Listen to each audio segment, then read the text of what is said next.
Así es, Correcto, doctor. gracias. Ya la tengo lista. Sí, Gracias. usted me dice cuando la empiece a proyectar. Correcto, gracias, sí. Buenas tardes a todos. Me da gusto verlos nuevamente. No sé si no había visto bien el número de participantes o el grupo creció, pero me parece que somos más ahora que en la semana pasada. Hay algunos que acaban de incorporarse o que no habían estado en nuestras pláticas anteriores.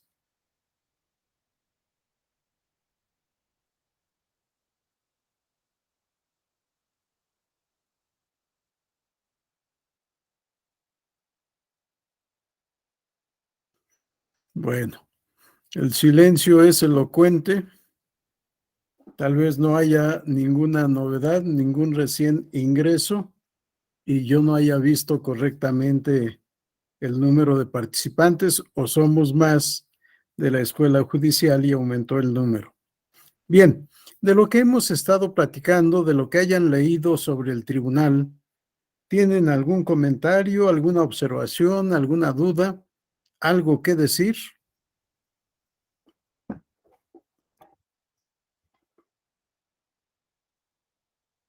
Anímense a hablar cuando hablan, se pone interesante todo, cuando no hablan, se convierte en un monólogo.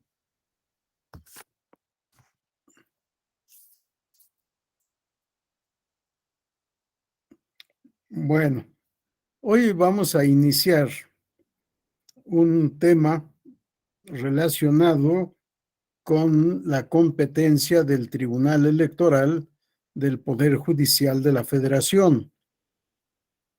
No sé si de lo que hemos platicado han podido advertir alguna transformación. Empezamos con un tribunal pequeño en competencia, en estructura, en todo, que era un tribunal de primera instancia jurídica sometido a una segunda instancia de carácter político, habíamos dicho. Todo lo que se hacía en la etapa posterior a la jornada electoral en materia de recurso de queja para controvertir tanto la votación recibida en mesa directiva de casilla como los resultados de los cómputos distritales o locales en su caso. Todo esto que se hacía jurídicamente en la instancia contenciosa electoral era objeto de revisión oficiosa por el colegio electoral, integrado por políticos que rara vez eran conocedores del derecho. Había, por supuesto, pero no era la prioridad ni era la mayoría. De tal manera que las sentencias del Tribunal Contencioso Electoral fueron motivo de revocación, de destrucción, de no atención. Inclusive los intereses políticos determinaron el resultado de las elecciones. Después vimos el cambio a Tribunal Federal Electoral, que en una primera etapa vivió igual, sometido a los colegios electorales. Pero la gran reforma de 1993, que deroga los colegios electorales de la Cámara de Diputados y la Cámara de Senadores, solo prevaleció la calificación política de la elección de presidente de la República, encargada a la Cámara de Diputados, que se constituía en colegio electoral para ese efecto. En 1993 se transforma este sistema, se deroga el sistema de autocalificación política de diputados y senadores, se reestructura el Tribunal Federal Electoral, se crea una sala de segunda instancia, se deroga, decía, la institución de colegios electorales y, en consecuencia, el derecho procesal electoral, que no existía todavía, se torna en biinstancial. Primera instancia, las 5 salas regionales que ya hemos mencionado, una sala central con sede en el Distrito Federal, 4 salas foráneas, una con sede en Durango, la otra en Guadalajara, en Jalapa y en Toluca. Las sentencias dictadas en el recurso de inconformidad por estas salas regionales podían ser objeto de impugnación ante la sala de segunda instancia de carácter totalmente transitorio. Duraban muy pocos días funcionando y entraba en receso hasta la próxima elección. Esto fue en 1993, así funcionó en 1994. Les decía, con la reforma de 1993 se reconoce al Tribunal Electoral el carácter de máxima autoridad jurisdiccional en términos del artículo 41 de la Constitución. Viene la reforma de 1996 y se incorpora el Tribunal Electoral Federal al Poder Judicial de la Federación como órgano jurisdiccional especializado y máxima autoridad jurisdiccional en materia electoral. Es decir, sus sentencias tienen naturaleza y autoridad de cosa juzgada y son inimpugnables, son inmutables. Nadie más puede conocer que el Tribunal Electoral de estas controversias, y lo que se decida, reitero, es cosa juzgada. Pero además, en el artículo 6, párrafo 3 de la Ley General del Sistema de Medios de Impugnación, expedida en noviembre de 1996, ya con este nuevo tribunal, se da al tribunal un carácter sumamente importante, el de ser un tribunal de plena jurisdicción. Leíamos en las críticas que hiciera el Tribunal de lo Contencioso Electoral algunos argumentos de don Ignacio Burgoa, y uno de ellos era: el Tribunal Contencioso Electoral no es tribunal. Es un órgano intermedio entre la Comisión Federal Electoral y los colegios electorales, que son los que deciden finalmente la suerte de las elecciones. Con todo este tránsito que hemos estado viendo en el transcurso de la historia, llegamos a un tribunal con plena jurisdicción. El artículo 6 actual, párrafo 3, establece: el Tribunal Electoral del Poder Judicial de la Federación, conforme a las disposiciones del presente ordenamiento, resolverá los asuntos de su competencia con plena jurisdicción. En su origen era simplemente un tribunal de anulación, pero ahora es un tribunal de plena jurisdicción. Plena jurisdicción implica que tiene autoridad, tiene potestad para hacer cumplir sus determinaciones. Y la historia en estos aproximadamente 25 años, de 1996 a la fecha, han dado muchos ejemplos de esta plenitud de jurisdicción. Quizá el caso más importante, más delicado, es el que tuvimos en el año 2000 con la integración del Consejo General del Instituto Electoral del Estado de Yucatán. El gobernador Víctor Cervera Pacheco, como todos los gobernadores, quería tener el control del Consejo General del Instituto Electoral del Estado. El Congreso local se integraba con 25 diputados. 15 diputados eran del Partido Revolucionario Institucional y 10 de los llamados partidos de oposición.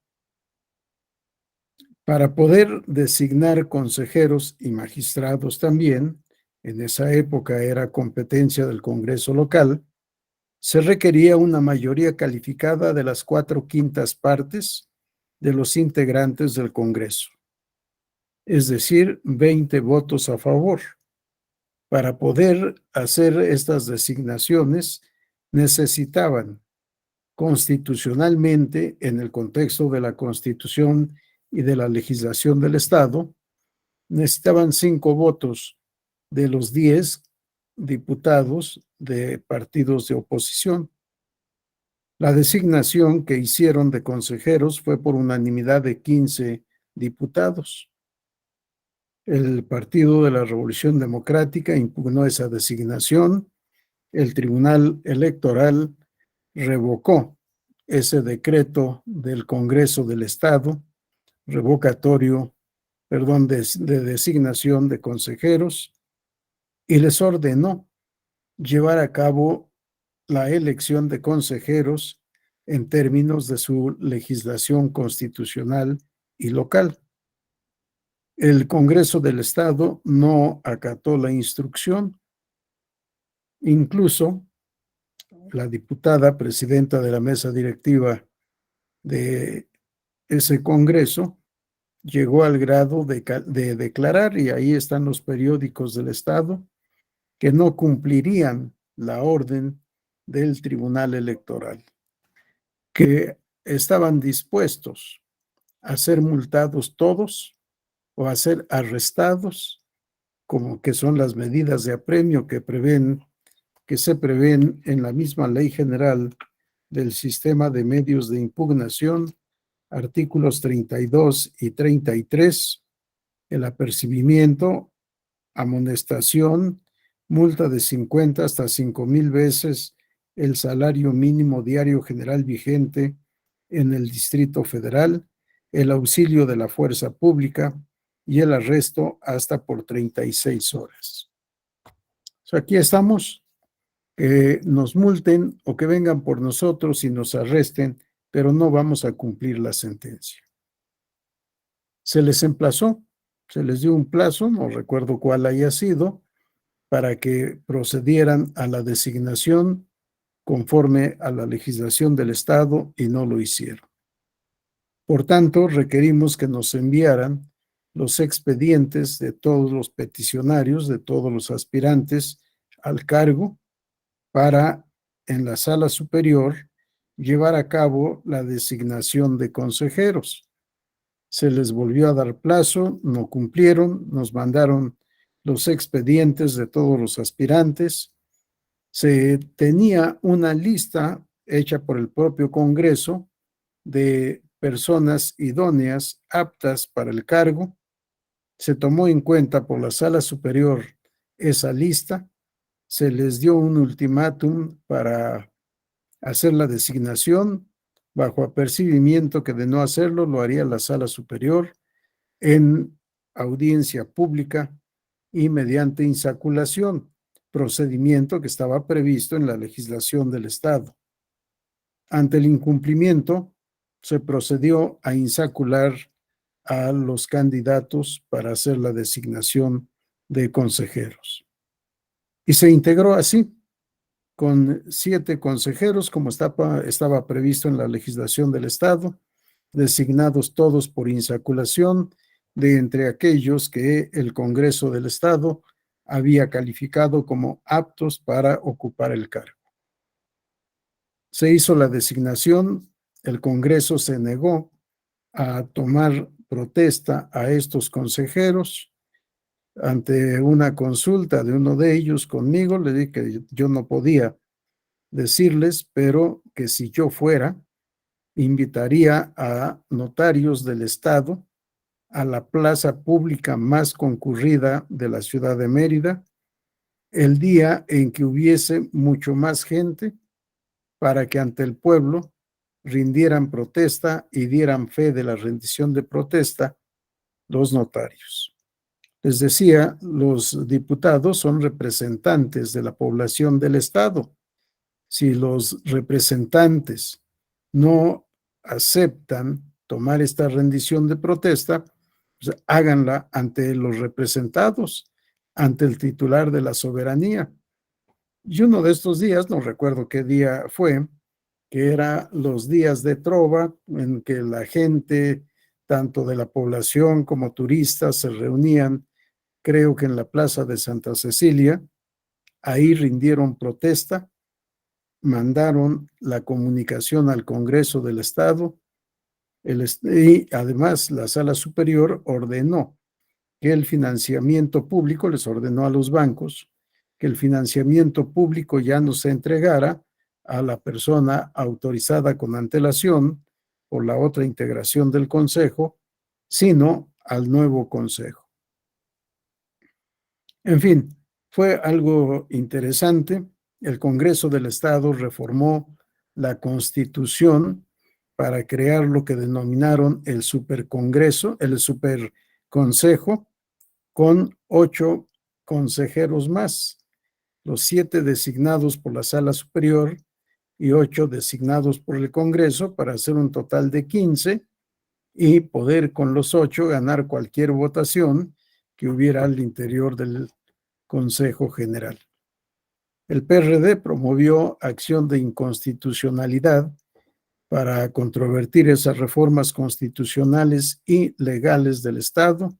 La Corte resolvió favorablemente, declaró la inconstitucionalidad de las reformas y le ordenó al Congreso del Estado y al gobernador del Estado acatar la sentencia de la Sala Superior, bajo apercibimiento que en caso de incumplimiento se aplicaría la Constitución Federal, destituyendo a los que no cumplieran la orden dada en esta sentencia de acción de inconstitucionalidad. Y así fue como finalmente se cumplió la sentencia dictada por Sala Superior. Quizá haya sido el caso más difícil que haya enfrentado el Tribunal Electoral en toda su historia. De ahí en adelante, todas las sentencias han sido, o casi todas, han sido cumplidas. Tenemos el ejemplo negativo de la Cámara de Diputados y de la Cámara de Senadores, que no han querido cumplir sentencias de la Sala Superior en la integración de comisiones al interior de las dos cámaras, al interior del Congreso de la Unión, y en la integración de la comisión permanente en etapa de receso de las cámaras. Pero el incumplimiento es excepcional. La regla es que todas las sentencias se han cumplido.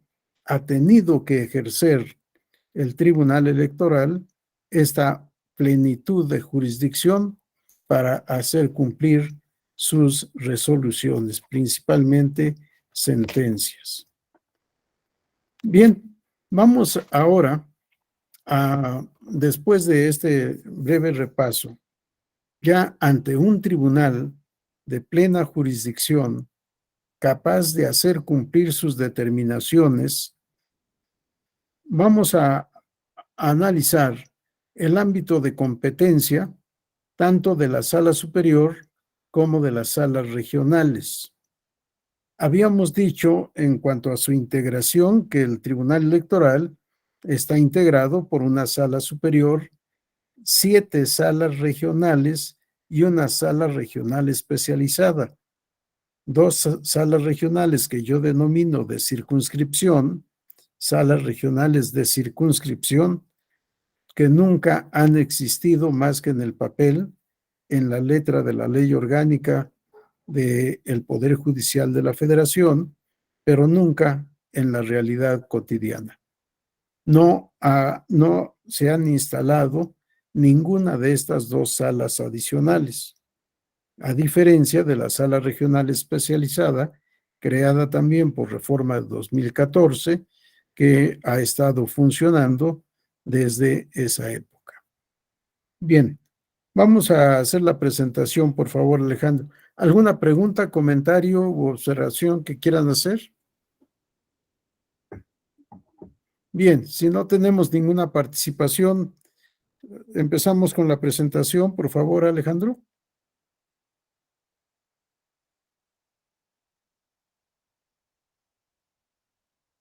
Es la segunda parte del estudio del actual Tribunal Electoral del Poder Judicial de la Federación. Los subtemas, vamos adelante, por favor. Los subtemas que han sido propuestos para estas dos clases, hoy y mañana, es competencia de la sala superior, competencia de las salas regionales, competencia de la sala regional especializada y un tema de especial relevancia, facultad de inaplicación de normas electorales inconstitucionales. Vamos a tratar de abordar en estas 4 horas los subtemas que son mencionados. Vamos a la siguiente, por favor. La primera es competencia de la sala superior. La competencia de la sala superior yo la divido en 3: facultades legislativas o normativas, facultades administrativas y la parte más importante, dada su naturaleza de tribunal, facultades jurisdiccionales.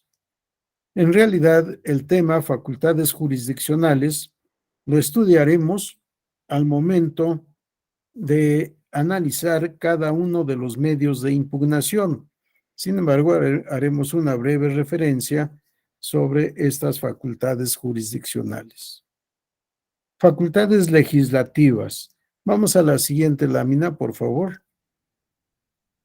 No es, por supuesto, una denominación que normalmente se diga, porque las facultades legislativas, sabemos, corresponden al poder legislativo, tanto federal como local, en cada una de las 32 entidades federativas.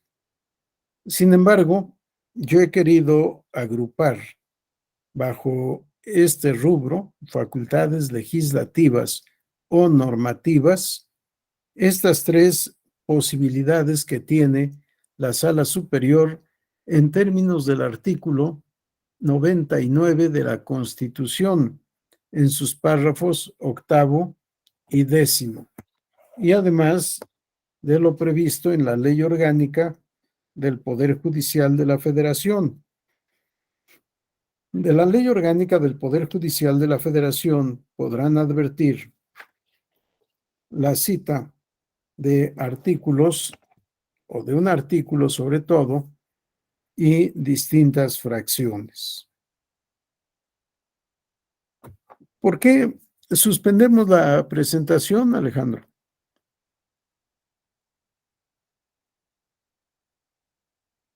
Sí, doctor, enseguida. Gracias. ¿Por qué hablo de facultades legislativas o normativas? Tenemos un gran vacío legislativo en esta materia. Ello obedece a la incorporación del Tribunal Electoral al Poder Judicial de la Federación, de tal suerte que en la Ley Orgánica del Poder Judicial de la Federación se dedica un buen número de artículos a el Tribunal Electoral del Poder Judicial de la Federación. Se adicionó en 1996 un título para dedicarlo exclusivamente al Tribunal Electoral. Sin embargo, si comparamos los dos apartados del Poder Judicial Federal, Tribunal Electoral y el resto del Poder Judicial, integrado por la Suprema Corte de Justicia de la Nación, los tribunales colegiados de circuito, los plenos regionales, los tribunales colegiados de apelación, los juzgados de distrito y el Consejo de la Judicatura Federal, vamos a advertir que no existe una unidad institucional. El Tribunal Electoral siempre ha sido el patito feo del Poder Judicial de la Federación. Algún presidente, no me acuerdo si les he dicho esto, creo que sí, algún presidente dijo que era un chipote mal pegado al Poder Judicial de la Federación. Y yo espero tener la oportunidad en la vida de ver desprendido ese chipote del Poder Judicial para darle la autonomía constitucional que merece, que requiere y que es como surgió a la vida jurídica y política de México. ¿Qué es lo que hace falta? Una ley orgánica del Tribunal Electoral del Poder Judicial de la Federación. No existe esta ley orgánica. Y esto, desafortunadamente, se ve reflejado en las entidades federativas. Salvo aquellos estados en los que se había expedido una ley orgánica del Tribunal Electoral local, en el tiempo reciente, que yo sepa, no se han expedido leyes orgánicas de los tribunales locales. Y no se puede expedir una ley orgánica porque los tribunales electorales de los estados están en el limbo. No sabemos en dónde están. Obviamente son parte del poder jurídico y político del Estado, pero nombra a los magistrados la Cámara de Senadores. La Cámara de Senadores es la que convoca. Entonces, si designa la Cámara de Senadores, ¿qué reglas son las que rigen la vida interna del Tribunal Electoral? ¿O cuál es el órgano competente para legislar en materia orgánica electoral local? ¿El Congreso de la Unión? No tiene prevista esta facultad. El Congreso local, si la designación la hace el Congreso federal, ¿cómo puede regular el Congreso local el funcionamiento del Congreso federal para la designación de magistrados? Y para otros temas que vamos a ver en el transcurso de estas dos sesiones. Sí, hace falta, quizá, en este absurdo que estamos viviendo, una ley orgánica general de los tribunales electorales locales de la República. Digo absurdo por la Ley General de Instituciones y Procedimientos Electorales, por la Ley General de Partidos Políticos, por la Ley General de Delitos Electorales y por nuestra imperfecta y asistemática Ley General del Sistema de Medios de Impugnación en materia electoral. Si tenemos una legislación electoral centralista, impropia de un Estado federal, ¿cómo legislar la parte orgánica funcional de los tribunales locales? ¿Quién debe de legislar? ¿Quién? No sabemos. Y le he denominado facultad legislativa solo para el Tribunal Federal, por supuesto. No tiene facultades para legislar en materia local. Esta facultad legislativa consiste en darse su propio reglamento interno. Y el reglamento interno del Tribunal Electoral es una auténtica ley orgánica. No está supeditada a una ley, porque aquí se rompe todo el sistema normativo. La Constitución es la ley suprema. De la Constitución emanan las leyes federales. Las leyes federales deben ser reglamentadas por reglamentos expedidos por el Ejecutivo o, en su caso, por el Judicial o por el propio Legislativo. Expedir reglamentos para hacer aplicable en la vida práctica o facilitar la aplicación en la vida cotidiana de las leyes expedidas por el Congreso. Sin embargo, en la materia electoral, nuestros reglamentos siempre han ido más allá de un simple reglamento porque no hay una ley que reglamentar.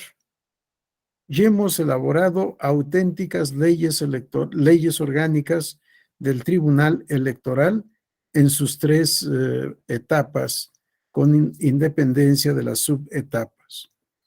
Un reglamento interno del Tribunal de lo Contencioso Electoral, un reglamento interno del Tribunal Federal Electoral y ahora un reglamento interno del Tribunal Electoral del Poder Judicial de la Federación.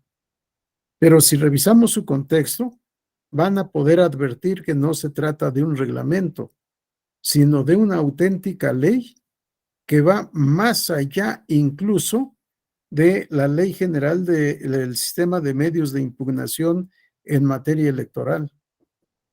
Tiene previsto, entre otras cosas, por ejemplo, la procedibilidad de incidentes. Y en la Ley General del Sistema de Medios de Impugnación, salvo 2 o 3 casos, 3 supuestos de incidentes, no hay una regulación sistemática de esta materia. Y muchos temas más. Se acaba de crear por reforma al reglamento interno hace poco tiempo la Defensoría Pública Electoral, que no está prevista en ninguna parte de la Ley Orgánica del Poder Judicial de la Federación. Está previsto, por supuesto, la Defensoría Pública Federal, pero no abarca la materia electoral. La materia electoral no tiene ninguna norma que prevea la existencia de una defensoría pública o defensoría de oficio. Y sin embargo, existe, funciona y ahora se ha transformado en una defensoría pública con mayor estructura, con más tareas, con más funciones que no están en ninguna parte. Pero el fundamento está en la propia Constitución. El Tribunal Electoral tiene facultades para darse su propio reglamento y para expedir acuerdos generales. Si leemos el párrafo 10 del artículo 99 de la Constitución, vamos a encontrar lo siguiente. La administración, vigilancia y disciplina en el Tribunal Electoral corresponderán en los términos que señale la ley a una comisión del Consejo de la Judicatura Federal, que se integrará por el presidente del Tribunal Electoral, quien la presidirá, un magistrado electoral de la Sala Superior designado por insaculación y 3 miembros del Consejo de la Judicatura Federal. Esta es la parte administrativa, no nos vamos a ocupar de ello de momento. El tribunal propondrá su presupuesto al presidente de la Suprema Corte de Justicia de la Nación para su inclusión en el proyecto de presupuesto del Poder Judicial de la Federación. Asimismo, el tribunal expedirá su reglamento interno y los acuerdos generales para su adecuado funcionamiento. Sí, aquí está esta facultad normativa constitucionalmente prevista. Expedir su reglamento interno y los acuerdos generales para su adecuado funcionamiento. Yo dije en alguna ocasión que los reglamentos internos, lo dije en particular de uno, pero aplica a los 3, que los reglamentos internos del Tribunal Electoral son inconstitucionales, porque no tienen ley que reglamentar. Y entonces, reitero, es una ley orgánica que se expide el propio tribunal. Y hemos llevado instituciones importantísimas al reglamento interno que no existen en la legislación. La primera vez que en materia electoral hablamos de recursos frívolos fue justamente en el reglamento interno del Tribunal Federal Electoral. Yo he formado parte de todas las comisiones que han redactado en su momento estos reglamentos, pero eso pues no me impide reconocer que son auténticas leyes orgánicas, que como reglamentos son inconstitucionales, pero que hacen falta para el buen funcionamiento de las salas del Tribunal Electoral. Dejo de momento esa parte. Lean, si pueden, el reglamento interno del tribunal. Es interesantísimo, sumamente amplio, creador de muchos órganos internos del tribunal que no existen en la legislación, que no están previstos en la ley, pero que son indispensables y que han dado buenos frutos en el transcurso de los años. La otra facultad legislativa o normativa, para mí, es la expedición de acuerdos generales. Ya leímos el fundamento, la parte final del párrafo 10 del artículo 99 constitucional. Ante la inanición, ante la inactividad del Congreso de la Unión y de los 32 congresos locales, creo que es aplicable a todos, que nada hicieron en la época de pandemia, que todavía no hemos salido totalmente de esa situación difícil. Nada hicieron por instituir en las leyes procesales el juicio en línea. Fue la oportunidad importante para que los códigos de procedimientos de todas las materias, de todos los tribunales, se hubiesen modernizado, se hubiesen actualizado para establecer el juicio en línea. Por razones de salud pública, teníamos que vivir en aislamiento social. Y eso fue realmente lo que lograron, aislarnos socialmente a casi todos, salvo los valientes o imprudentes que permanentemente han estado haciendo vida social.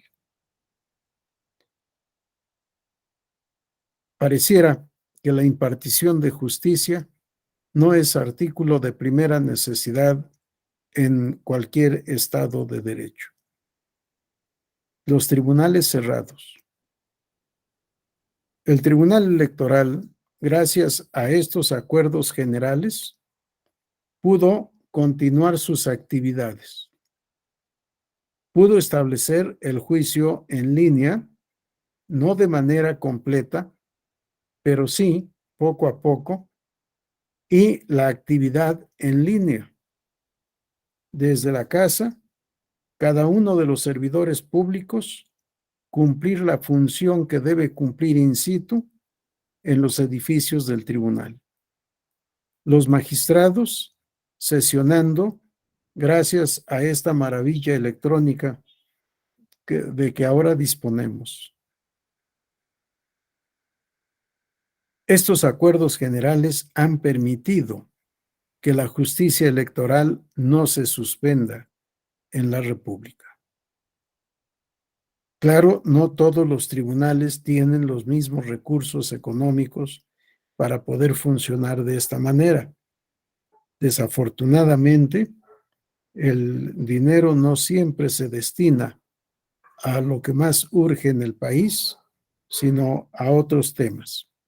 Pero tampoco me voy a meter a él. Lo que quiero destacar es la importancia de los acuerdos generales. Y ahora, por otro acuerdo general, se está reincorporando el personal del tribunal para poder continuar las actividades en las instalaciones del tribunal. Son auténticos ordenamientos jurídicos vinculantes, no solo para el personal del Tribunal Electoral, sino para los justiciables. Y cuando veíamos titulares de la acción procesal electoral, ya vimos el universo de justiciables. Todos podríamos ser justiciables en un problema, en un tema electoral en cualquier momento. Por otra parte, cuando en estas facultades normativas incluyo la jurisprudencia, es porque la jurisprudencia del Tribunal Electoral, a diferencia de lo que sucede con la jurisprudencia de otros tribunales, es de una aplicación extraordinaria. La jurisprudencia del Tribunal Electoral del Poder Judicial de la Federación no obliga únicamente a sus magistrados, a la sala superior o a las salas regionales. Va más allá. Obliga a otros órganos de autoridad. Obliga a los congresos locales, al Congreso Federal inclusive. Obliga a los depositarios del Poder Ejecutivo. Obliga a los tribunales de las entidades federativas. Obliga a los partidos políticos. Obliga a los ciudadanos y a otro tipo de instituciones, como es la Comisión Nacional Bancaria y de Valores. Basta revisar la jurisprudencia, ver cada una de las tesis de jurisprudencia para poder determinar el alcance vinculatorio de las tesis de jurisprudencia que establece el Tribunal Electoral. El artículo 215 de la Ley Orgánica del Poder Judicial de la Federación establece: la jurisprudencia del Tribunal Electoral será obligatoria en todos los casos para las salas y el Instituto Nacional Electoral. Asimismo, lo será para las autoridades electorales locales cuando se declare jurisprudencia en asuntos relativos a derechos político-electorales de los ciudadanos y ciudadanas, o en aquellos en que se hayan impugnado actos o resoluciones de esas autoridades en los términos previstos por la Constitución Política de los Estados Unidos Mexicanos y las leyes respectivas. El texto de este artículo 215 se queda corto ante la realidad. Por ejemplo, en el año 2000 se estableció jurisprudencia obligatoria para la Comisión Nacional Bancaria y de Valores y para todos los bancos del sistema bancario de la República Mexicana. Cuando se sustentó la tesis de que el secreto bancario no rige para el Instituto Federal Electoral y tampoco para los institutos electorales locales. En la función de fiscalización, el Instituto Federal Electoral, ahora Instituto Nacional, tiene derecho, tiene la facultad de pedir información a los bancos directamente o a la Comisión Nacional Bancaria y de Valores, que no se le puede negar, para poder cumplir la función fiscalizadora que le ha encomendado la Constitución y la legislación ordinaria. Hace poco tiempo, aunque no comparto la opinión, soy de opinión distinta, el Instituto Nacional Electoral solicitó a la Fiscalía General de la República que le entregara toda la información sobre la indagatoria que se estaba haciendo respecto de actividades de Pío López Obrador, las finanzas del partido político Morena y algunas otras actividades.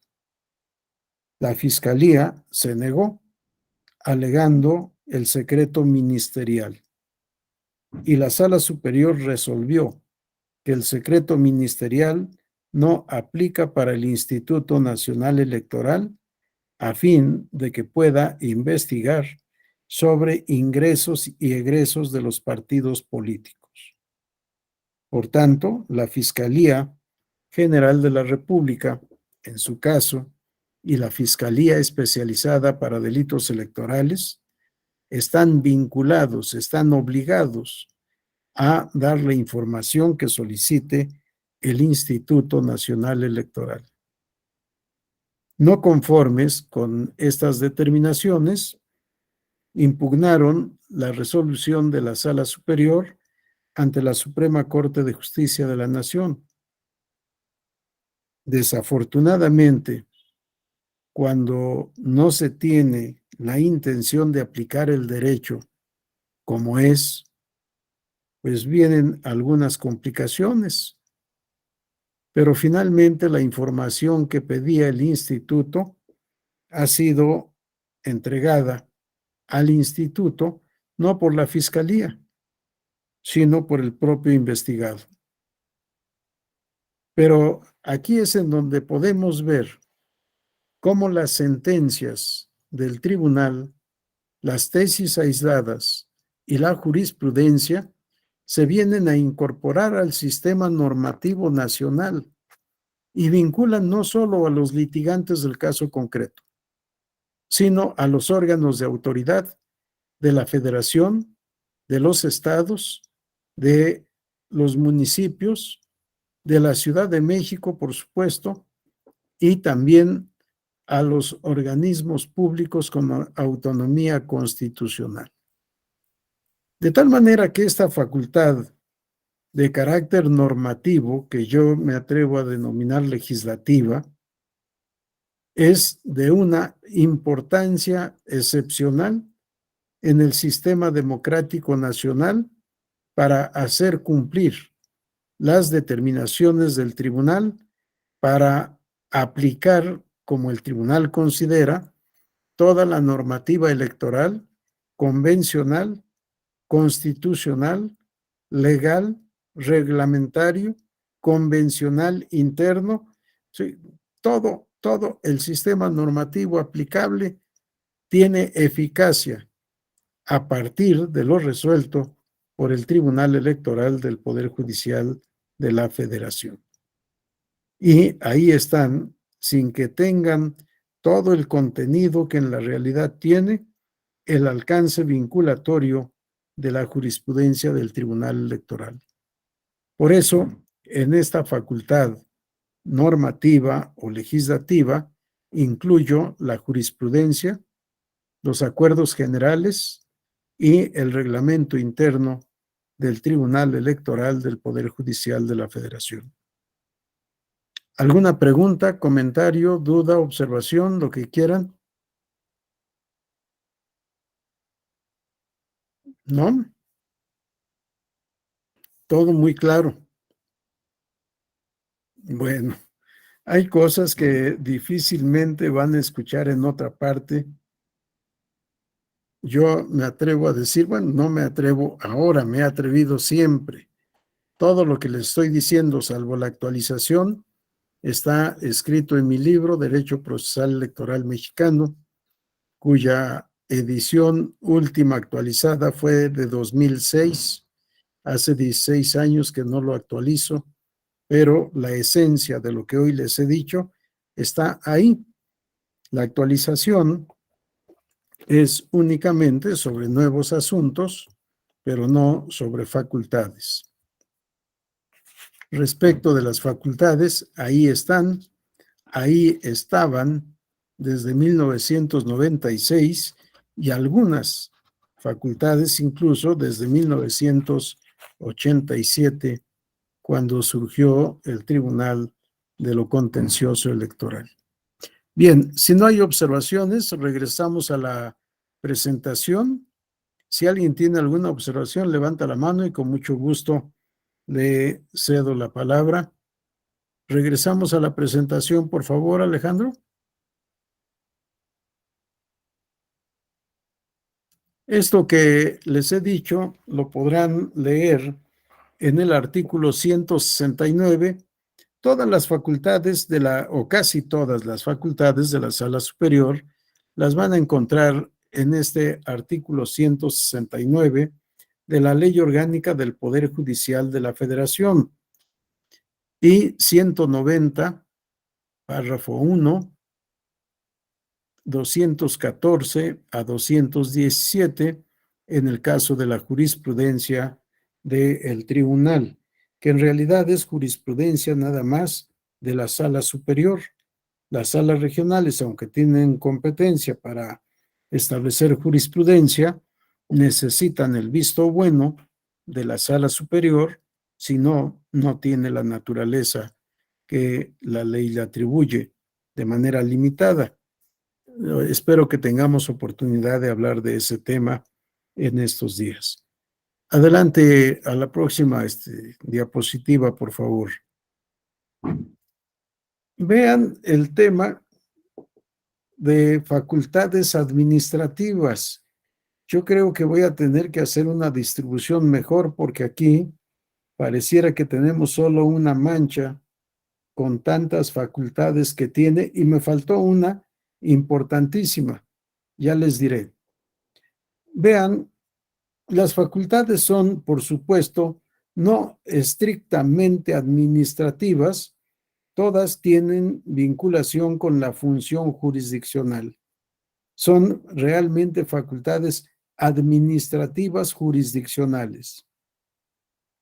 Elegir presidente o presidenta, no solo de la sala superior. Si el reglamento interno lo aprueba la sala superior a propuesta de la comisión de administración. Los acuerdos generales los emite única y exclusivamente la sala superior, funcionando en pleno, ya sea por unanimidad o mayoría de votos. Y la jurisprudencia la establece también la sala superior. Estamos en el tema competencia de la sala superior.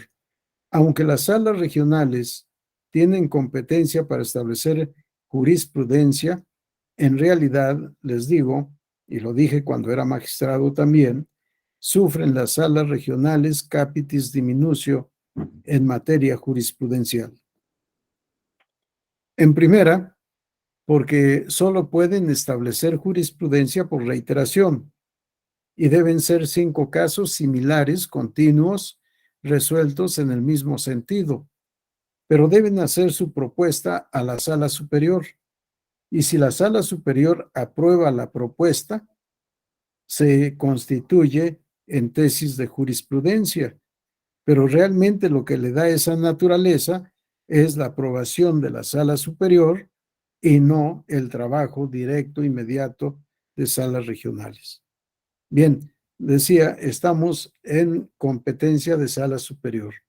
Se elige al presidente de la sala superior, que es al mismo tiempo presidente del Tribunal Electoral del Poder Judicial de la Federación, presidente de sala superior y simultáneamente presidente del tribunal. Y tenemos 3 tipos de presidentes. Le he denominado permanente, porque no encontré otra denominación, al que se elige de manera ordinaria, y quizá pudiera ser eso, presidente ordinario, pero no vaya a confundirse la palabra ordinario con algún significado peyorativo. Un presidente permanente, un interino y un sustituto.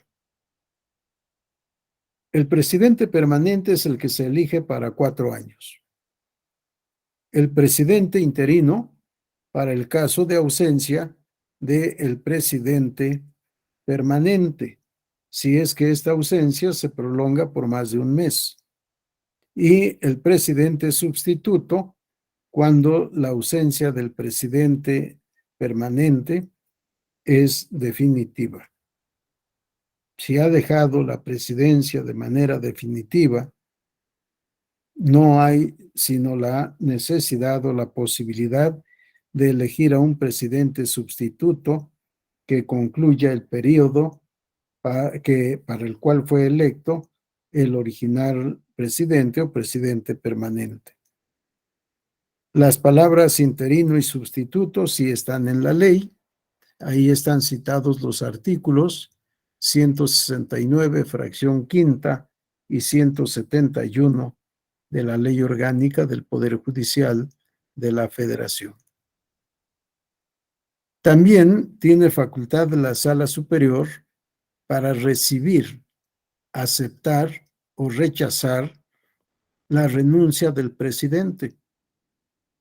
Recibir, aceptar o rechazar la renuncia del presidente.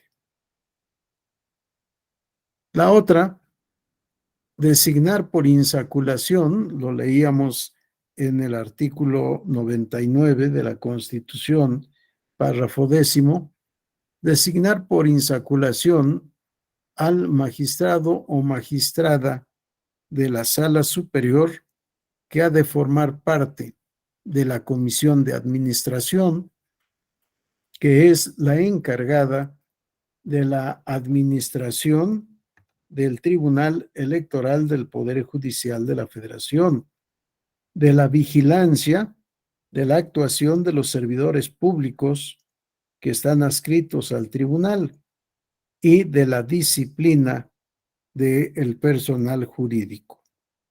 El órgano administrativo del Tribunal Electoral para y además, algo que no está ahí, tienen también a su cargo la carrera del servicio jurisdiccional. Sí, administración, vigilancia, disciplina y carrera jurisdiccional electoral, que en la práctica no existe. Se está tratando de instituir este servicio de carrera y la carrera del servidor público electoral jurisdiccional. Para todo lo relativo al aspecto administrativo, debemos tener presente lo dispuesto en la parte final del artículo 223 de la Ley Orgánica del Poder Judicial de la Federación. En este apartado final, establece el artículo 223. Para estos efectos, no les leo completo el artículo, para estos efectos se entenderá que las facultades del Pleno de la Suprema Corte de Justicia de la Nación corresponden a la Sala Superior y las del presidente o la presidenta de la Suprema Corte de Justicia de la Nación al presidente o presidenta del tribunal. Esto realmente viene a establecer dos regímenes normativos para el personal del Tribunal Electoral. Un régimen normativo para Sala Superior y todos sus servidores públicos. La máxima autoridad en todo es la Sala Superior. En cambio, para los servidores públicos adscritos a salas regionales, es la Comisión de Administración la que se encarga de la administración, vigilancia, disciplina y carrera judicial en salas regionales. Esta equiparación de la Suprema Corte de Justicia de la Nación y la Sala Superior y la equiparación de las salas regionales con el resto del Poder Judicial de la Federación, es decir, con tribunales colegiados y juzgados de distrito.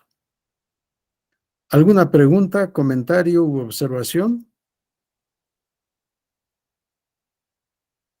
Bien, si no tenemos nada, continuamos. Designar representante ante la Comisión Substanciadora del Tribunal Electoral del Poder Judicial de la Federación. Artículo 169, fracción novena, y el 223 en su primera parte. Este es un tema muy importante y para mí ilógico, contradictorio, incluso debería de ser inconstitucional o es inconstitucional. a no ser por lo previsto en el artículo 99, fracción sexta de la propia Constitución, aunque yo sostengo la tesis de la existencia de normas constitucionales inconstitucionales. Mucho de la reforma constitucional electoral de 2014 es inconstitucional. Es inconstitucional la creación del Instituto Nacional Electoral. Es propio de un país centralista, no de un país federalista. En un país federal, tal como está previsto en el artículo 40 de nuestra Constitución, está integrada por estados libres y soberanos en todo lo que hace a su régimen interior. Y sin embargo, la Constitución Federal somete a las autoridades electorales, tribunales e institutos locales a las leyes expedidas por el Congreso de la Unión, bajo el pretexto de que son leyes generales y que constituyen un nivel normativo nacional superior a la legislación federal. Así lo dice la Suprema Corte de Justicia de la Nación. Yo no comparto esa opinión. Para mí, las leyes generales son leyes inconstitucionales por contravenir los artículos 40 y 124, para citar solo dos. En la fracción sexta de el artículo 99 de la Constitución Federal se establece que corresponde al Tribunal Electoral resolver de manera definitiva e inatacable los conflictos o diferencias laborales entre el tribunal y sus servidores. Esto es incompatible con los principios generales del derecho procesal. Nadie puede ser juez y parte en la misma causa, y resulta que en los conflictos laborales entre el tribunal y sus servidores públicos, el tribunal es patrón, es demandado y es juzgador. Una situación sumamente difícil. Para poder resolver las controversias laborales entre el tribunal y sus servidores públicos, se ha creado una comisión substanciadora, pero la resolutora es la Sala Superior. Una comisión substanciadora integrada por un representante. Les leo el artículo 222 y 223 de la Ley Orgánica del Poder Judicial de la Federación. Serán considerados de confianza las y los servidores y personas empleadas del Tribunal Electoral adscritas a las oficinas de los magistrados y magistradas, y aquellas personas que tengan la misma categoría o una similar a las señaladas en los artículos 160 y 161 de esta ley. Todas y todos los demás serán considerados de base. Artículo 223. La comisión substanciadora en los conflictos laborales se integrará por un o una representante de la Sala Superior, quien la presidirá. Otro u otra de la Comisión de Administración y un o una tercera nombrada por el Sindicato de Trabajadores del Poder Judicial de la Federación. Para el nombramiento de la persona representante de la Comisión de Administración, emitirán su opinión las y los representantes de la Sala Superior y del sindicato.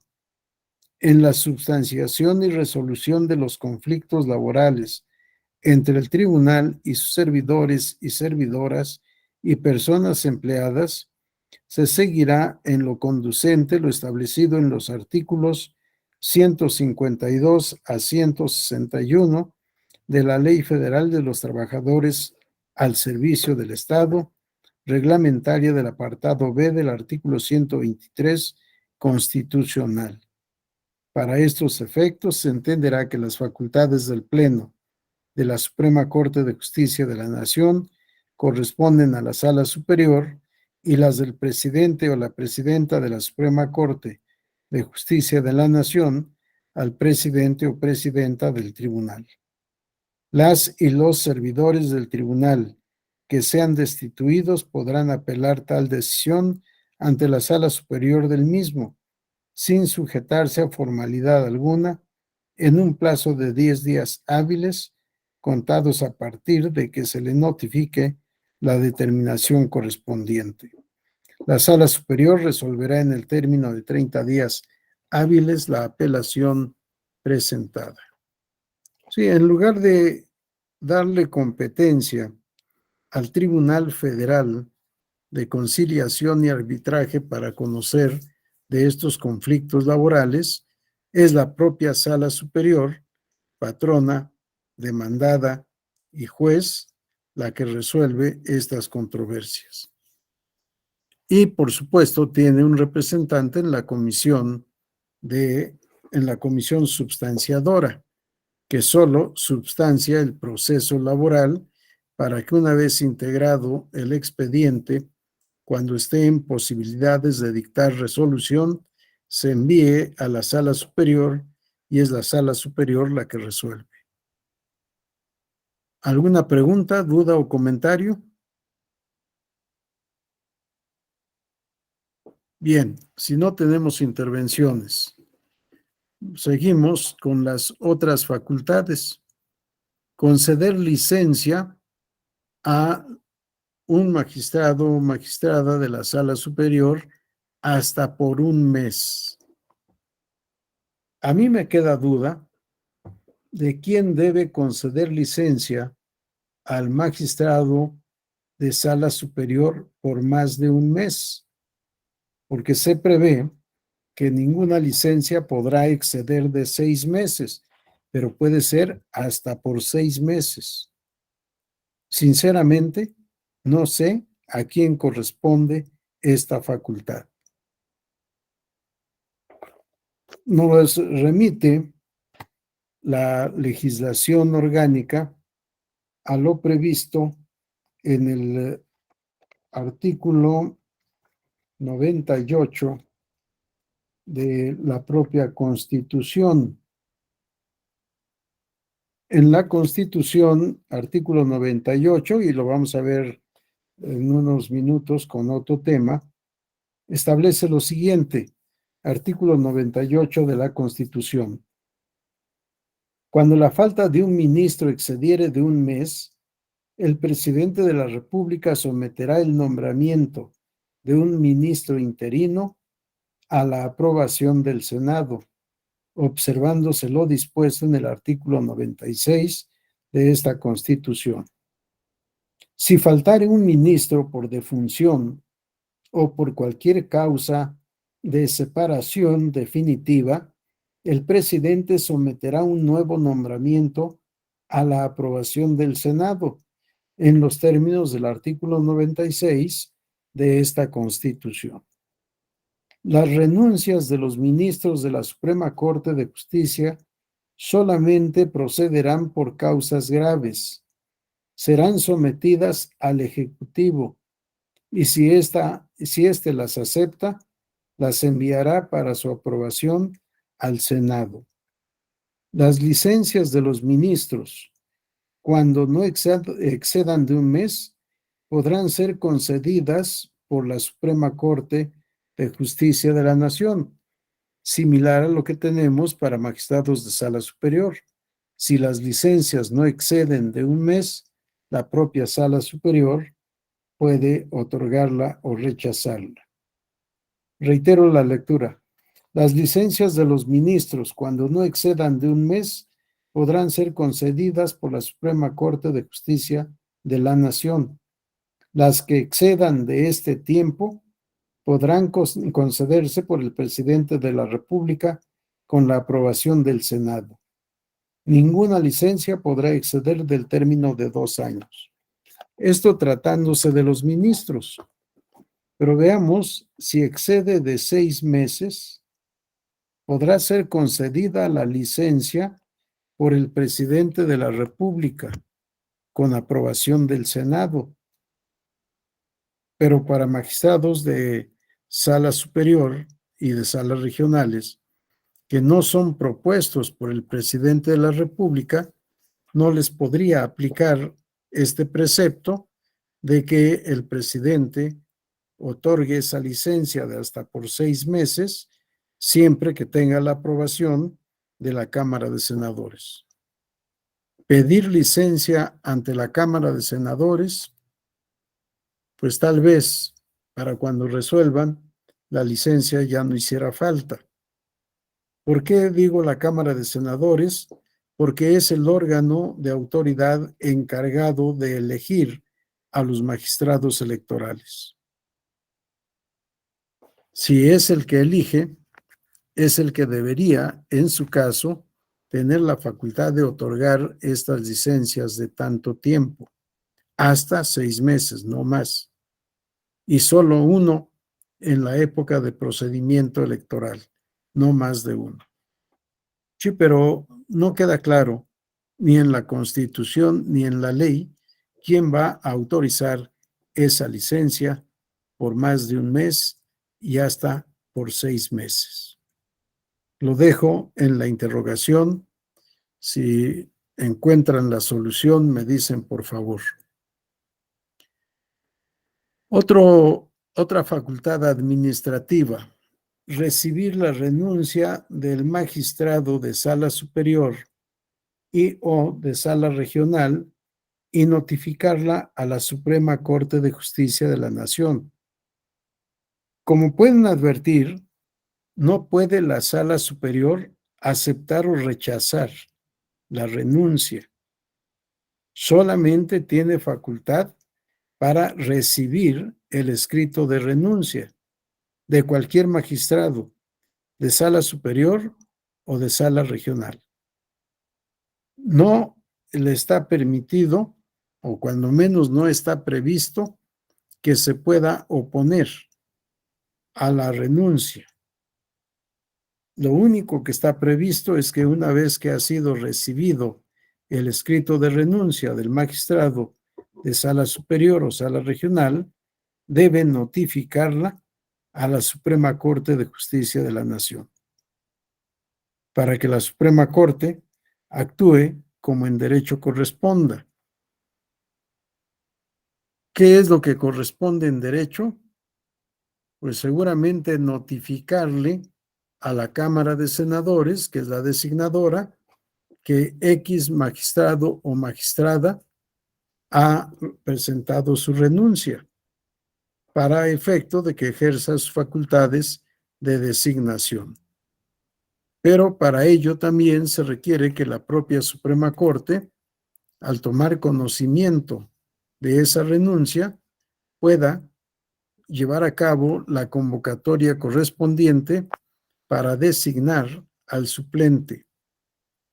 El procedimiento correspondiente, porque corresponde a la Suprema Corte presentar una terna por cada vacante de magistratura que haya en la sala superior o en las salas regionales. Presentada la terna, es la Cámara de Senadores a la que corresponde hacer la elección respectiva. Por otra parte, aunque pareciera lo mismo, no lo es, debe notificar la Sala Superior a la Suprema Corte de Justicia de la Nación sobre la ausencia definitiva de un magistrado de la propia Sala Superior. Notificar la ausencia definitiva de un magistrado de la Sala Superior. ¿Cuándo se puede dar una ausencia definitiva distinta al caso de la renuncia? ¿Ante qué posibilidad o ante qué situación estaríamos? ¿Quién me quiere dar su opinión? ¿Podría ser ante la muerte o cuando se termina el encargo? Efectivamente, puede ser porque hablamos de ausencia definitiva. en el caso de muerte. Si deja de estar presente, deja de asistir, hay una ausencia y sabemos que es definitiva porque es un problema de falta de vida. Nunca más podrá regresar a ese cargo, ha fallecido. Aline González. Buenas tardes. Buenas También tardes, podría Aline. ser en caso de alguna incapacidad permanente, alguna enfermedad que le impida continuar en el cargo, no justamente. Efectivamente, sí, si no Gracias. renuncia, pero tiene una incapacidad permanente, pues habrá que notificarle a la Suprema Corte de esa circunstancia. Está enfermo o está incapacitado de manera definitiva. Ni siquiera está en posibilidad de presentar renuncia.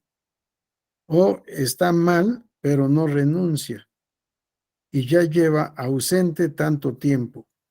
Y de acuerdo a los dictámenes médicos, difícilmente podrá haber una recuperación. Aunque suene dramático, pero muchas veces, en el caso de problemas cerebrales, eso es lo que sucede. Sí, problemas mentales, pasa también mucho esa circunstancia. En fin, ¿algún otro comentario de todo lo que hemos visto o de lo que ustedes hayan advertido en la práctica y que tenga vinculación con el tema o los temas que estamos viendo? Bien, regresamos a la presentación, por favor, Alejandro.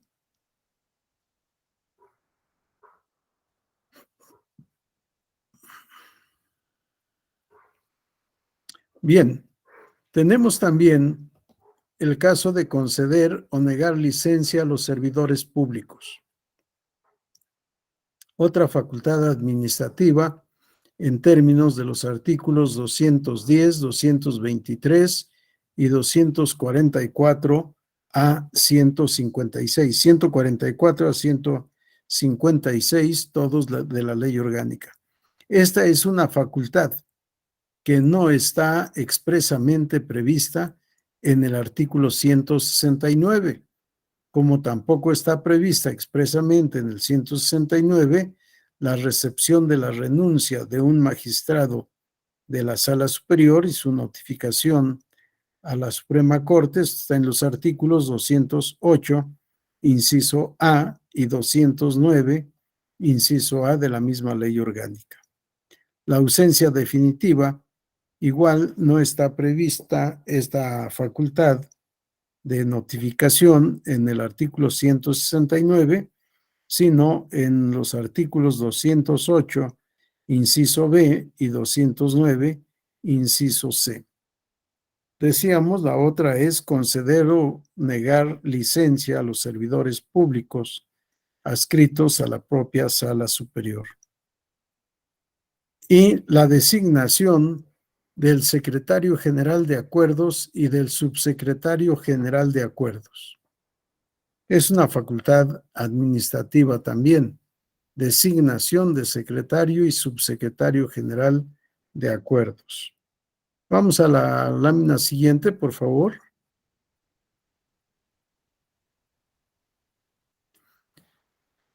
Continuamos con las facultades administrativas.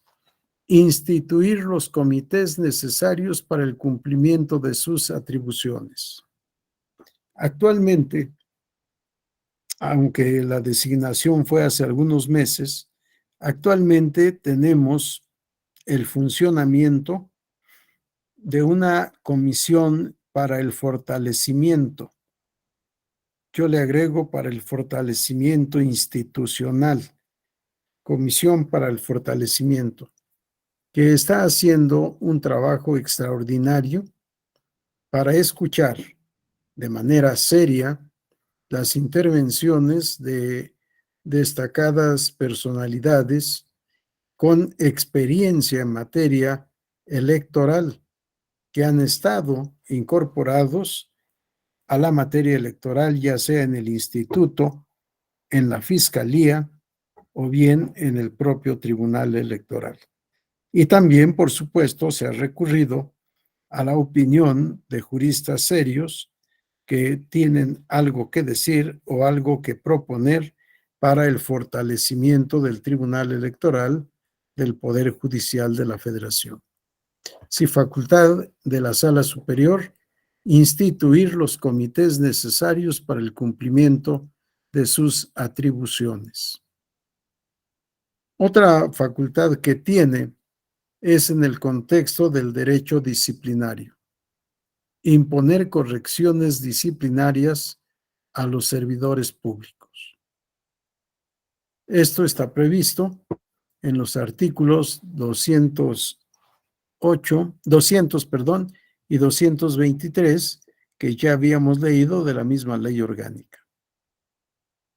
También tiene facultades para conocer de procedimientos de responsabilidad. Son procedimientos administrativos, no son procedimientos jurisdiccionales. Son procedimientos de investigación para que la Sala Superior pueda, en su caso, ejercer sus facultades sancionatorias para sancionar, para imponer medidas disciplinarias a el personal de la Sala Superior. Pero lo que aquí me preocupa, vean cómo están. Procedimientos de responsabilidad y sanciones contra magistrados de la Sala Superior. Me parece peligrosísimo e inconstitucional que los propios integrantes de la Sala Superior puedan someter a uno de sus pares a un procedimiento de responsabilidad administrativa. Desafortunadamente, así está previsto en la ley orgánica, con todas sus letras. He tratado, con la esperanza de un resultado positivo, he tratado de consultar muchas veces esta norma para ver cuándo aparece la aclaración derogada. ¿Cómo pueden los pares de un magistrado o magistrada de Sala Superior fincar un procedimiento administrativo de responsabilidad a alguno de sus pares? Me parece que carece de toda lógica, carece de el principio de certeza y de seguridad jurídica. Para mí es una norma inconstitucional, una norma peligrosamente incrustada en la ley orgánica del Poder Judicial de la Federación. No sé si con mala intención o por descuido. Para mí es inconstitucional porque en este caso lo que se tendría que aplicar en el supuesto de una falta administrativa, lo que se tendría que aplicar es la Constitución directamente en el tema de responsabilidades, de las responsabilidades de los servidores públicos, particulares vinculados con faltas administrativas graves o hechos de corrupción y patrimonial. Eso de patrimonial es responsabilidad patrimonial del Estado. Se establece en este capítulo que los magistrados pueden ser sujetos de juicio político, caso en el cual la sanción puede ser la destitución, pero que puedan ser destituidos por sus pares en un procedimiento administrativo sancionador por responsabilidad oficial, me parece, insisto, un despropósito, es algo ilógico, es peligroso, contrario al principio de certeza, de seguridad jurídica porque en cualquier momento de enloquecimiento de la mayoría pueden someter a un procedimiento administrativo de responsabilidades al presidente o a cualquiera otro de sus pares. Pero ahí está y está vigente. Habrá que tomar conciencia de esta posibilidad de conocimiento, de procedimiento y de sanción. Adelante, Enrique. Gracias. En este marco de responsabilidades, ¿dónde queda entonces el procedimiento o la estructura a partir de los órganos internos de control del Poder Judicial de la Federación para poder seguir un procedimiento de responsabilidad administrativa? Digo, salvo las diferencias, ¿no?, que marca este artículo precisamente de la ley orgánica. A partir, digo, a lo que voy es de seguidos por su órgano interno de control, ¿no? Que conforme al 108 y la Ley General de Responsabilidades Administrativas, pues también los servidores del Poder Judicial de la Federación, pues son atinentes a este mecanismo de faltas graves, no graves, y justamente se supone que este mecanismo de responsabilidades, digo, se supone, porque pues se supone, ¿no? Este mecanismo de responsabilidades administrativas se sustenta en digamos, este margen, por decirlo así, de autonomía del órgano interno de control, que separado a lo que es la judicatura de alguna forma, pues tendrá que estar siguiendo mecanismos de responsabilidades administrativas con sus etapas, ¿no? Investigación, substanciación y resolución en su caso, pues para imponer cualquier tipo de sanción, dependiendo del caso, ¿no? Gracias. Sí. Luego contesto, Enrique, nada más vamos a escuchar a María del Refugio. Adelante. Buenas tardes, doctor. Suspendemos un momento la presentación, Alejandro. Buenas tardes, María. No, bueno, en mi caso nada más es una pregunta respecto de, bueno, anteriormente se suscitó hace aproximadamente un año un conflicto entre lo que era el pleno de la Sala Superior respecto del presidente. No sé si en este caso ese ejemplo puede entrar en ese supuesto. Sí, pudiera ser. Pudiera ser si hubiera conductas que presumieran la responsabilidad en términos de la Ley General de Responsabilidades Administrativas de los servidores públicos. Sí, pudiera ser. Por eso les digo que es una facultad desproporcionada, ilógica e inconstitucional. Sí, los órganos de control interno, Enrique, en este caso es la Comisión de Administración. Acuérdense lo que leíamos en el párrafo, creo que octavo, del artículo 99 constitucional. Ahorita lo localizo. Es párrafo 10º del artículo 99 constitucional. La administración, vigilancia y disciplina en el Tribunal Electoral corresponderá en los términos señalados en la ley a una comisión del Consejo de la Judicatura Federal. Sí, es a la comisión de administración a la que compete estas facultades sobre responsabilidades. Pero acuérdense también lo que les leía en el artículo 223 de la Ley Orgánica del Poder Judicial de la Federación en la parte final. No tiene competencia la Comisión de Administración respecto de los magistrados de Sala Superior y del personal adscrito a la Sala Superior. Su competencia es única y exclusivamente para magistrados y demás servidores públicos adscritos a las salas regionales. Así que no puede un magistrado de Sala Superior quedar bajo la potestad de la Comisión de Administración para un procedimiento administrativo de responsabilidades. Para mí no hay sino el procedimiento de juicio político ante el Congreso de la Unión para, en su caso, ser destituido e incluso inhabilitado, pero en juicio político en el que la Cámara de Diputados asume el carácter de Cámara acusadora y la Cámara de Senadores la de Cámara resolutora. Sí, para mí es la única vía para poder someter a un procedimiento de responsabilidades a un magistrado de sala superior. Sí. Pero la norma ahí está. La norma es clarísima. Es el artículo 169. Vamos a ver. 169.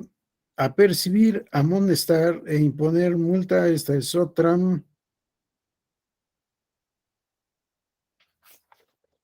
Vamos. Aquí está. Artículo 169, fracción 14. Resolver los procedimientos de responsabilidad administrativa y, en su caso, imponer las sanciones respectivas por faltas cometidas por las magistradas y los magistrados adscritos a ella. Si los magistrados de sala superior supeditados a ese mismo colegiado para un procedimiento de responsabilidad administrativa y para imponerle las sanciones correspondientes. Sí. Es texto vigente que me parece tiene que ser revisado, tiene que ser derogado. No digo que los magistrados no estén sometidos a responsabilidad, sí, pero ante el Congreso de la Unión, no ante sus pares. Y de los magistrados de salas regionales no hay problema, porque es la Comisión de Administración la que tiene estas facultades. Bien, si no hay alguna otra intervención, regresamos a la presentación. Por favor, Alejandro. Sí, doctor. Gracias.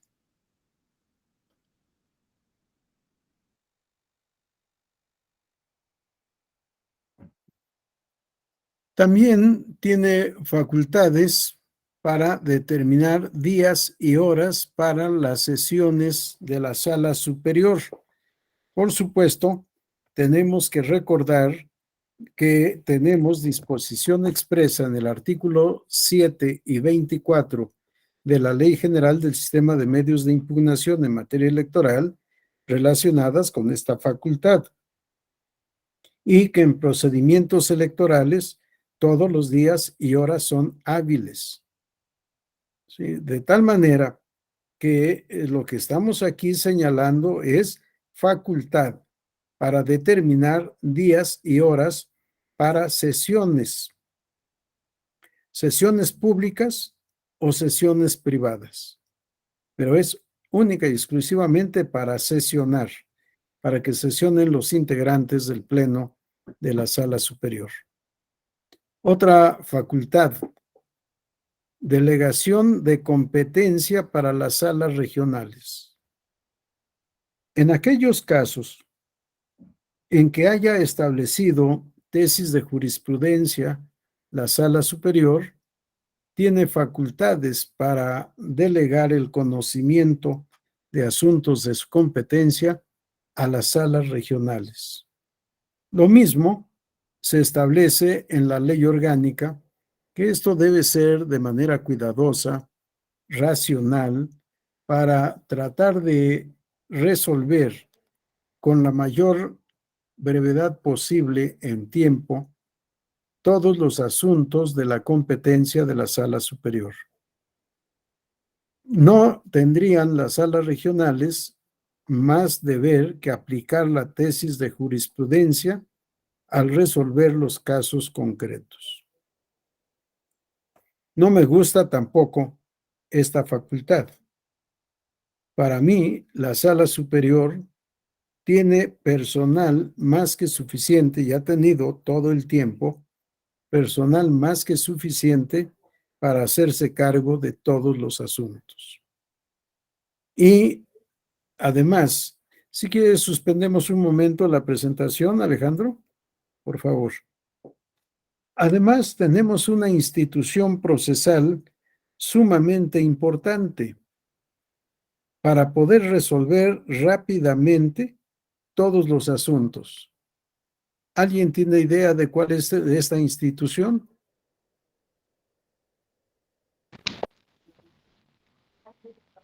¿El Persaltum?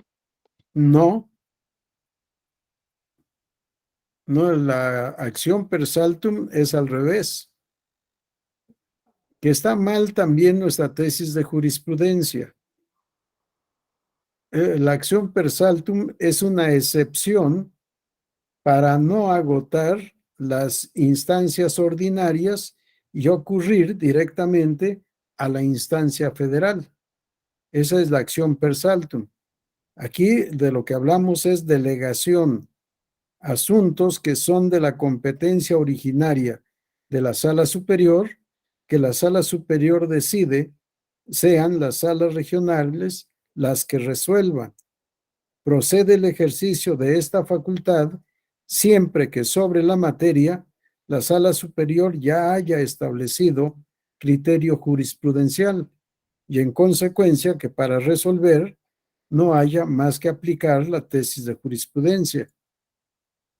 ¿Cuál es la institución que nos puede ayudar a resolver rápidamente el cúmulo de asuntos que llegaran a sala superior?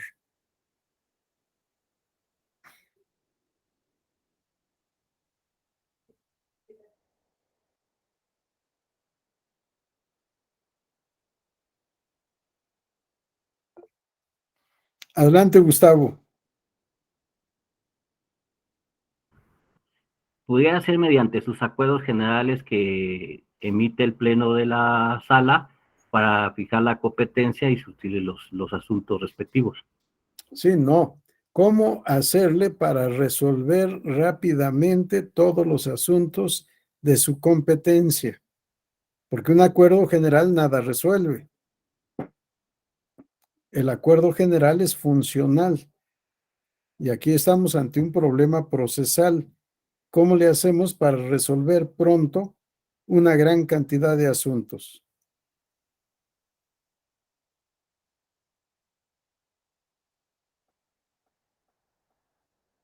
Porque cuando se reúnen cientos o miles de asuntos, hay algo que los caracteriza. Adelante, María del Refugio. Bueno, si son comunes, guardan relación, pues puede ser que a través de la acumulación. Claro, si acumulamos, podemos resolver rápidamente sin necesidad de delegar en salas regionales. Yo creo que el tribunal siempre ha tenido muchísimo personal y por tanto es capaz, humana y profesionalmente, de resolver todo lo que llegue. Durante los 10 años en que yo fui magistrado de sala superior, nunca tuve toda la ponencia completa. Tenía yo casi 50% de vacantes. Con el 50% de lo que ordinariamente tenían las otras ponencias, yo hacía más que las otras ponencias. No porque nos gustara mucho el trabajo, sino para cumplir nuestra responsabilidad. Analizábamos y proyectábamos los asuntos que nos eran turnados, pero analizábamos y revisábamos todos los demás asuntos que llegaban a la sala y que eran turnados a las otras ponencias. Sí, así que la acumulación es una forma. Y revisar asuntos similares no es ningún problema. Si todos saben leer, podemos simultáneamente revisar 10 o 20 asuntos al mismo tiempo, mediante una lectura colegiada para poder comparar demandas y si son similares, resolver con una sentencia. En 1994, cada sala regional resolvió en promedio alrededor de 15,000 asuntos, recursos de apelación ciudadana en menos de un mes y medio, todos relacionados con la expedición de credencial para votar o la elaboración de listas nominales de electores o los dos elementos, los dos documentos para poder ejercer el derecho de voto. Así que sí se puede, no es necesario delegar, pero está prevista la facultad de delegación. Para mí, delegar es un acto administrativo, al revés de la facultad de atracción, que ahí sí es una facultad jurisdiccional. No la menciono en este catálogo de facultades administrativas. Si no hay comentarios, regresamos a la exposición, por favor. A la presentación.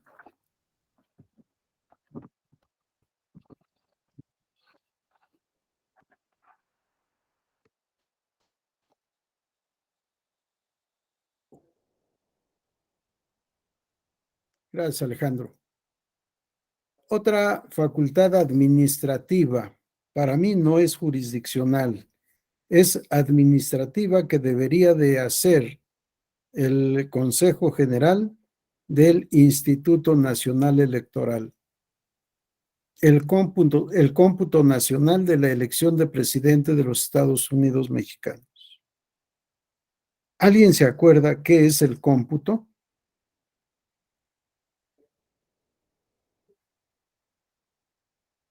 Si alguien se acuerda o sabe lo que es el cómputo, díganos, por favor.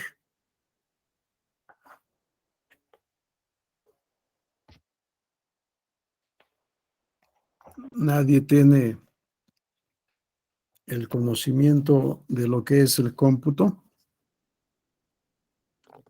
Erika, adelante. Gracias, doctor. Es la etapa bueno, ya nos dijo que es un procedimiento, es la etapa del procedimiento electoral en el cual se hace la sumatoria de los resultados electorales, si es elección federal por distrito, para poder tener un resultado final. Claro, sí, siendo un procedimiento, realmente se reduce a sumas, si no hay controversia, hacer una suma de los resultados obtenidos en los cómputos distritales. Para hacer una suma no se requiere magistrados. Para hacer suma es más que suficiente el personal profesional del instituto electoral correspondiente. Pero además es una facultad otorgada al Instituto Nacional Electoral por conducto de los consejos distritales en la elección de diputados por el principio de mayoría relativa.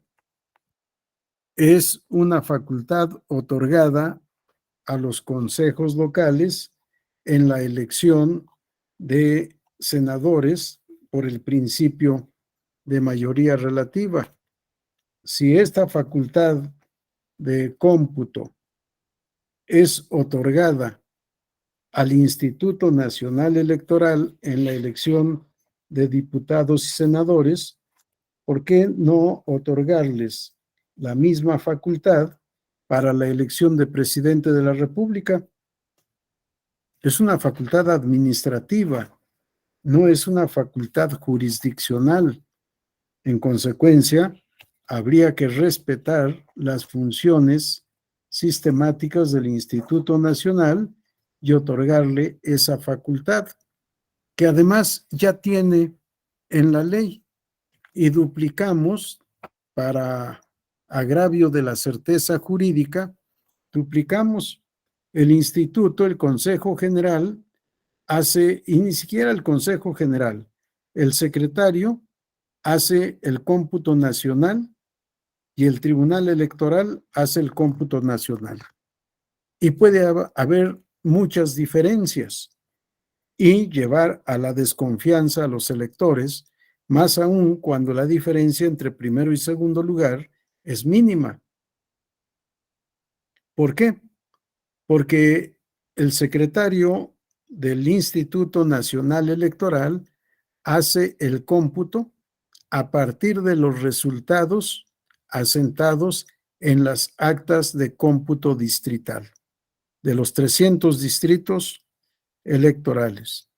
En cambio, la Sala Superior hace el cómputo después de haber resuelto los juicios de inconformidad que se promovieron con motivo de esa elección y, por tanto, después de haber recompuesto uno o más cómputos distritales, de tal manera que nunca van a poder coincidir los dos cómputos, el que hace el instituto y el que hace el tribunal.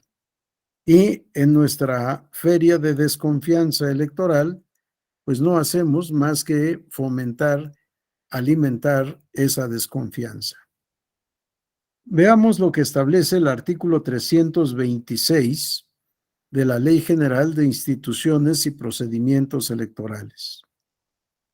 El domingo siguiente al de la jornada electoral, el secretario ejecutivo del Consejo General, con base en la copia certificada de las actas de cómputo distrital de la elección para presidente de los Estados Unidos mexicanos, informará al Consejo General en sesión pública la sumatoria de los resultados consignados en dichas actas por partido y candidato, lo anterior sin perjuicio de las facultades constitucionales y legales del Tribunal Electoral. Ni siquiera lo hace el Consejo General, sino el secretario. No es secretario ejecutivo del Consejo General, es secretario ejecutivo del Instituto Nacional Electoral, es secretario ejecutivo de la Junta General Ejecutiva, pero del Consejo General solo es secretario. Sin embargo, la ignorancia de nuestros legisladores pues ha hecho que se cometan muchos errores en la redacción de la ley. Y ahí tienen dos cómputos nacionales. Uno, oficial, que se hace en el Instituto Nacional Electoral, tomando en cuenta solo los resultados asentados en las actas de cómputo distrital. Y otro cómputo nacional que se hace en el Tribunal Electoral después de haber resuelto todos los juicios de inconformidad que se hayan promovido con motivo de esa elección. Y vienen las diferencias. En fin, otra facultad, calificar la elección de presidente de los Estados Unidos mexicanos. Es un procedimiento para poder determinar si el procedimiento electoral de presidente de la República, desde el inicio hasta la declaración de resultados distritales, se ajustó o no se ajustó a derecho. Y finalmente, calificar la elegibilidad del candidato triunfador. En su caso, hacer la declaración de validez o de nulidad de la elección de presidente de los Estados Unidos mexicanos. No estaba prevista la posibilidad de declarar la nulidad de la elección de presidente de los Estados Unidos mexicanos. Y durante mucho tiempo se cuestionó sobre la posibilidad o imposibilidad de declarar la nulidad de la elección de presidente de la República. Fue por reforma de 2007 que se agregó este supuesto. En el artículo 99, párrafo cuarto, fracción segunda, párrafo segundo, se establece: la Sala Superior realizará el cómputo final de la elección de presidente de los Estados Unidos mexicanos una vez resueltas las impugnaciones que se hubieran interpuesto sobre la misma, procediendo a formular, en su caso, la declaración de validez de la elección y la de presidente electo respecto del candidato que hubiera obtenido el mayor número de votos. Lo que hace la diferencia a partir de la reforma de 2007 es la expresión "en su caso", porque el texto era procediendo a formular la declaración de validez de la elección y la de presidente electo.